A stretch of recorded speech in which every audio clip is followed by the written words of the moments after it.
Korean Kanakaraju థియేటర్లోకి వచ్చేసింది. ఈ అవతారమేంద్రా, ఈ పచ్చబొట్లేంది, నా మీసమేది, జాతరలో కోడి పుంజం తయారు చేసినారు. కొంత ఎంటర్టైన్మెంట్ నడిపే ప్రయత్నం చేశారు. సత్య క్యారెక్టర్ త్రూఅవుట్ సినిమా కామెడీ నిలబెట్టింది. సత్య క్యారెక్టర్ అల్టిమేట్. కొరియాలో చేసిన సీన్లు కూడా గ్రాండీర్గా అనిపించినాయి. హారర్ కామెడీ జానర్ కొంచెం గ్యాప్ వచ్చింది నిజానికి. కొంచెం జనాలకి హుక్ చేసేటువంటి ఎలిమెంట్స్ కూడా ఉండాలి. సినిమా ఓకే, కానీ ఇంకా బ్లాక్ బాస్టర్ని మిస్ చేసుకున్నారంటే మాట్లాడుతున్నారు మీరు. ఆన్ పేపర్ పడవలసిన పూర్తి కష్టం పడలేదేమో అనిపించింది. చైనా చైనా భరద్వాజ్ గారు, కొరియన్ కనకరాజు థియేటర్లోకి వచ్చేసింది. వరుణ్ తేజ్కి ఒక హిట్ కావాలి అనుకుంటున్న టైంలో సినిమా వచ్చింది. మొన్నటి వరకు అయితే ప్రయోగాలు చేశారు ఆయన. అవును, అంటే యాక్చువల్గా ఇది కూడా ప్రయోగమే. అంటే ఈసారి కొంచెం తన ధోరణి మార్చి ఒక కామెడీ దీంతో వెళ్ళాలనుకున్నాడు. అదేలేండి. అంటే హారర్ కామెడీతో ఈసారి జనాల్ని పలకరించాలి. ఈ జానర్లో అంటే తను ప్రతిసారి ఏ జానర్ అయినా సరే కొత్తగా ట్రై చేస్తే జనాలు ఆదరిస్తూనే వచ్చారు. అది మొదటి నుంచి కనిపిస్తోంది అతని కెరియర్లో. అలా దీనికి ఈ సబ్జెక్ట్ తను సెలెక్ట్ చేసుకున్నాడు. కాకపోతే మేర్లపాక గాంధీ గారు స్క్రిప్ట్ డిజైనింగ్లో ఇంకొంచెం శ్రద్ధ వహిస్తే బాగుండేది. అంటే జనరల్గా కమర్షియల్ సినిమాకి లాజిక్లతో సంబంధం లేదు అన్నట్టుగానే వెళ్తుంది మేటర్. అయినప్పటికీ ఒక మినిమం సెన్సిబిలిటీస్ నడవాలి కథలో. మీరు హారర్ కామెడీ చేయండి, హారర్ సినిమా చేయండి, ఘోస్ట్ ఫైట్లు పెట్టండి, ఏదైనా చేయండి, కానీ దానికి ఒక మినిమం సెన్సిబిలిటీ ఉండాలి. లాజిక్ కూడా అక్కర్లేదు. ఈ సినిమాలో చాలా చోట్ల దాన్ని చాలా లూజ్గా వదిలేశాడు ఆయన. ఓకే. అలాగే కొన్ని క్యారెక్టర్స్ని ఎందుకు ప్రవేశపెట్టాడో ఎలా క్లోజ్ చేస్తున్నాడో అర్థం కాని పరిస్థితి. అంటే కీలక పాత్రలే. ఉదాహరణకి హీరో బ్రదర్ క్యారెక్టర్ ఒకటి ఉంటుంది సినిమాలో. ఆ క్యారెక్టర్ని ఇంట్రడ్యూస్ చేయటము, దాని మీద కొంత కథని నడిపే ప్రయత్నం ఏదో చేస్తున్నాడు డైరెక్టర్ గారు అని అనిపిస్తుంది, కానీ దాన్ని ప్రాపర్గా యూజ్ చేసుకోలేదు. అది కూడా ఒక లూజ్ ఎండ్గానే మారిపోయింది. ఓకే. ఇలా లూజ్ ఎండ్స్ లేకుండా గనక ముందే ఆన్ పేపర్ ప్రాపర్గా వర్కౌట్ చేసుకుని ఉంటే డెఫినెట్గా ఈ సినిమాకు వచ్చినటువంటి బజ్కి, అంటే జనాలు కూడా డెఫినెట్గా ఈసారి ఒక మంచి సినిమా చూడబోతున్నాం వరుణ్ తేజ్ నుంచి అని ఫిక్స్ అయి ఉన్నారు. ఫిక్స్ అయ్యారు, థియేటర్ల వైపు మూవ్ అవుతున్నారు. సినిమా ఎక్స్ట్రాడినరీగా ఉంది అనే మాట వస్తే తప్ప జనాలు థియేటర్లకు కదలటం లేదు. కాబట్టి అది ఈ ట్రైలర్ నుంచి, అలాగే వీళ్ళు రిలీజ్ చేసిన ప్రమోషనల్ కంటెంట్ నుంచి, వాళ్ళు మాట్లాడిన మాటల నుంచి కొంత క్యూరియాసిటీ అయితే జనరేట్ చేయగలిగారు. ఓకే. ఆ మేరకు థియేటర్లకు వచ్చినటువంటి ఆడియన్స్ని హుక్ చేయాల్సిన అవసరం ఉంది. అక్కడ ఏమాత్రం చిన్న కన్ఫ్యూజన్ జరిగినా కానీ బయటకు వచ్చిన తర్వాత ఇబ్బంది పెట్టేస్తున్నారు జనాలు. అంటే ప్రతి ఒక్క ప్రేక్షకుడు ఏదో ఒక ప్లాట్ఫామ్ మీద మెంబరే.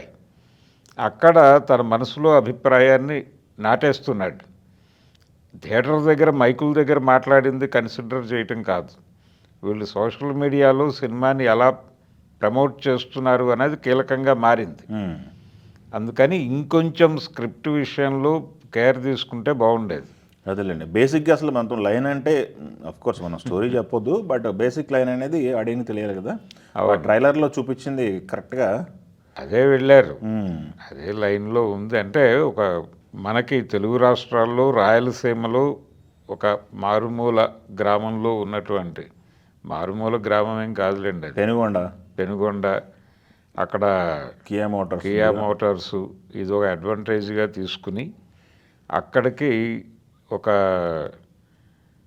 ఒక ఆత్మ అలా ట్రావెల్ అయ్యి వచ్చి ఆ ఆత్మ ఇతనిలోకి ఎలా ప్రవేశించింది, ఇతనికి ఆత్మకి ఉన్నటువంటి గొడవ ఏమిటి, ఈ ఆత్మ ప్రవేశము, దీని తాలూకా దాని చుట్టూ అల్లుకునేటువంటి కామెడీ సన్నివేశాలు, ఈ రెండు క్యారెక్టర్లకి మధ్య ఉన్నటువంటి సిమిలారిటీసు, ఎందుకు అది పట్టుకుంది, అలాగే కొంత ఎంటర్టైన్మెంట్ నడిపే ప్రయత్నం చేశారు. సత్య క్యారెక్టరు త్రూఅవుట్ సినిమా కామెడీ నిలబెట్టింది. సత్య క్యారెక్టర్ అల్టిమేట్. ఫస్ట్ హాఫ్ అయితే బీభత్సంగా పెద్ద హిట్ సినిమా అనుకున్నా ఫస్ట్ హాఫ్ చూసి. అవును, సెకండ్ హాఫ్ కూడా ఆ క్యారెక్టర్ బాగా రన్ అయింది. తను చాలా యాడ్ చేశారు సినిమాకి. సత్య కష్టం కనిపించింది తెర మీద. అదే వాళ్ళిద్దరు కాంబినేషన్లో ఉన్న సీన్లు అల్టిమేట్ ఉన్నాయి. అవును, అలాగే గణేష్ చేసినటువంటి క్యారెక్టరు, అలాగే బుల్రాజు కాంబినేషన్లో నడిచే సీన్లు, అంటే సెకండ్ హాఫ్ అంతా వాళ్ళ మీద డిపెండ్ అయింది. స్క్రిప్ట్ డిపెండ్ అయింది.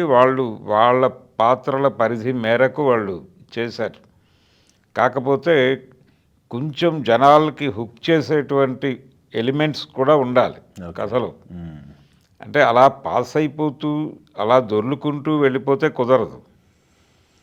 బయటకు వచ్చిన తర్వాత కొంచెం సెన్సిబుల్గా ఆలోచించడానికి ఒక పాయింట్ ఏదైనా హుక్ చేయాలి. అది నాటటంలో కొంత తడబాటు జరిగింది. మిగిలిన అల్లికంతా బాగుంది. ఆర్టిస్టుల సెలక్షన్ బాగుంది. ఆర్టిస్టులు వాళ్ళ పరిధిలో వాళ్ళు చాలా బాగా పెర్ఫామ్ చేశారు. ఇదంతా అంటే డిజైనింగ్ బాగానే ఉంది, వాళ్ళ ఐడియా బాగానే ఉంది, డిజైనింగ్ బాగానే ఉంది. కాకపోతే ఎగ్జిక్యూషన్ దగ్గర ఇంకొంచెం బెటర్గా ఆన్ పేపరే ఉండుంటే బాగుండేది. అంటే మీరు చెప్తుంది నాకు తెలిసి ప్రీ క్లైమాక్స్ గురించి మాట్లాడుతున్నారు అనిపిస్తుంది. అవును, అంటే మొదటే ఒక చిన్న ఇబ్బంది ఉంది దానిలో. ఏది ఈ ఆత్మని ట్రావెల్ చేయించటంలో వాళ్ళ ఎత్తుగడలోనే ఒక కన్ఫ్యూజన్ ఉంది. ఆ కన్ఫ్యూజన్ ఓకే, అది మీరు చివరిలో దాన్ని జస్టిఫై చేసి ఉండొచ్చు.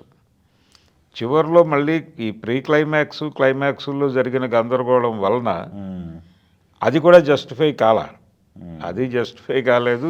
ఏం నడిచిందో అర్థం కాని పరిస్థితికి తీసుకెళ్ళారు. కాకపోతే వరుణ్ తేజ్ చాలా బాగా పెర్ఫామ్ చేశాడు. క్యారెక్టర్ని, స్క్రిప్ట్ని నమ్మాడు. గతంలో అంటే టోటల్ డిఫరెంట్గా ఉన్నాడు. ఇంతకుముందు మనం చూసిన సినిమాకి ఈ సినిమాకి టోటల్ భిన్నంగా వెళ్ళాడు. సత్య ఈ సినిమాకి ఏదైనా ఒక క్రెడిట్ దక్కిందంటే దానికి వాళ్ళిద్దరే కారణం. వరుణ్ తేజ్, సత్య వాళ్ళిద్దరూ ప్రాణం పెట్టేశారు సినిమాకి. ఓకే, పెట్టారు, విపరీతంగా కష్టపడ్డారు. ఏం కావాలో అది ఇచ్చేశారు సినిమాకి. అలాగే డైలాగ్స్, ఆ స్లాంగ్లో నడపటం, అదంతా కూడా చాలా డీటెయిల్డ్గా వర్కౌట్ చేశారు. అదంతా నెగిటివిటీ దింపేశారు. నేటివిటీ బాగా తీసుకొచ్చారు. నెగిటివిటీ అది ప్లస్ అక్కడ కొరియాలో చేసిన సీన్లు కూడా గ్రాండేర్గా అనిపించినాయి. ప్రొడక్షన్ వాల్యూస్ ఉన్నాయి. ఖర్చుకి ఎక్కడా వెనుకాడలేదు. ఏం కావాలో సినిమాకి అంటే డైరెక్టర్ గారు ఏం కోరాడో అవన్నీ అరేంజ్ చేశారు. ఒక నమ్మారు. ఒక ఇది హారర్ కామెడీ జానర్ కొంచెం గ్యాప్ వచ్చింది నిజానికి. ఈ గ్యాప్లో చేస్తున్న సినిమా అనేది ప్రొడ్యూసర్ల దీనిలో ఉంది, వాళ్ళ ఆలోచనల్లో ఉండటం వలన మనం దీని మీద సీరియస్గానే వెళ్ళొచ్చు అని అనుకున్నారు వాళ్ళు. ఆ సిన్సియారిటీ కనిపించింది ప్రొడక్షన్లో నిర్మాతల వైపు నుంచి. కాకపోతే ఈ స్క్రిప్ట్లో లూజ్ ఎండ్స్ లేకుండా చూసుకోవాల్సినటువంటి అవసరం ఉంది. అంటే జనాలు రకరకాల సినిమాలు చూసేస్తున్నారు. చూసేస్తూ ఉండటం వలన కథల్ని వాళ్ళు జడ్జి చేయటంలో గతంలో లాగా లేరు. గత ఆడియన్స్కి ఇప్పటి జనరేషన్ ఆడియన్స్కి ఉన్నటువంటి తేడాని గమనంలో ఉంచుకుని మరికొంత కేర్ తీసుకుని చేయాల్సిన అవసరం ఉంది. ఆ కేర్ తీసుకోకపోవడం వలన జరుగుతున్నటువంటి ఇబ్బందులు ఇవి. మీరు అంత గొప్ప మంచి పెర్ఫార్మెన్సెస్ ఇచ్చారు అందరూ. అంత పెర్ఫార్మెన్సు, అంత ప్రొడక్షన్ వాల్యూసు, అంత బడ్జెట్టు, ఇంత హెవీ టీము, ఇంత అవుట్డోరు, పైగా విదేశాలకు వెళ్ళి షూట్లు, ఇంత చేసినప్పుడు ఇంకొంచెం రెస్పాన్సిబుల్గా ఉండాలి కదా అనేది. అదే మీరు చెప్పేది ఎలా ఉందంటే సినిమా ఓకే కానీ ఇంకా బ్లాక్ బాస్టర్ని మిస్ చేసుకున్నారంటే మాట్లాడుతున్నారు మీరు. అవును, ఇంకొంచెం సెన్సిబిలిటీస్ యాడ్ చేసి ఉంటే డెఫినెట్గా ఇది మంచి సక్సెస్ ఇచ్చి ఉండేది. ఎందుకంటే అతను అది కోరుకుంటున్నాడు. అదేలేండి. హీరో ఆ కోరికతోనే అంత కంట్రిబ్యూట్ చేశాడు సినిమాకి. కంట్రిబ్యూట్ చేశాడు, తను ఎంత చేయగలడో అంత చేశాడు. వరుణ్ సత్య ఇద్దరు కాంబినేషన్ త్రూ అవుట్ సినిమా నిలబెట్టారు వాళ్ళు. నిలబెట్టారు, కొన్ని సన్నివేశాలు నవ్వించారు బాగా. ఒక హారర్ కామెడీకి ఉండవలసినటువంటి లక్షణం ఉంది ఈ సినిమాకి. కాకపోతే మనం ఇందాక నుంచి చెప్పుకున్నటువంటి అది ఆ లూజ్ ఎండ్స్ గురించి డీటెయిల్స్లోకి వెళ్తే కథ చెప్పేసామంటారు. వద్దులేండి, కథ వద్దులే. అందుకని ఆ గొడవలోకి వెళ్ళొద్దు. సస్పెన్స్ పోతుంది. పర్వాలేదు సినిమా ఏదో అలా థియేటర్లోకి వెళ్ళి, అంటే ఎటువంటి ఎక్స్పెక్టేషన్స్ లేకుండా థియేటర్లోకి వెళ్ళి ఏదో సినిమా చూసేసామంటే ఓకే. అలా కాదు అని అంటే ప్రిపేర్డ్గా వెళ్ళి సినిమా థియేటర్లో కూర్చుంటే మాత్రం కొంత ఇబ్బంది పెట్టే ఛాన్స్ ఉంది. ఏదేమైనా మెర్లపాక్ గాంధీ గారు ఆయన ఆన్ పేపర్ పడవలసిన పూర్తి కష్టం పడలేదేమో అనిపించింది సినిమా. ఓకే. మిగిలిన అందరిది బాగుంది, ఒక్క అది మాత్రమే ఆ సెన్సిబిలిటీస్ మిస్ కాకుండా చూసుకోగలిగితే బాగుండేది. ఓకే, థ్యాంక్ యూ అండి. Thank you. ఝన్ ఝన్ ఝన్ తెలుగు వన్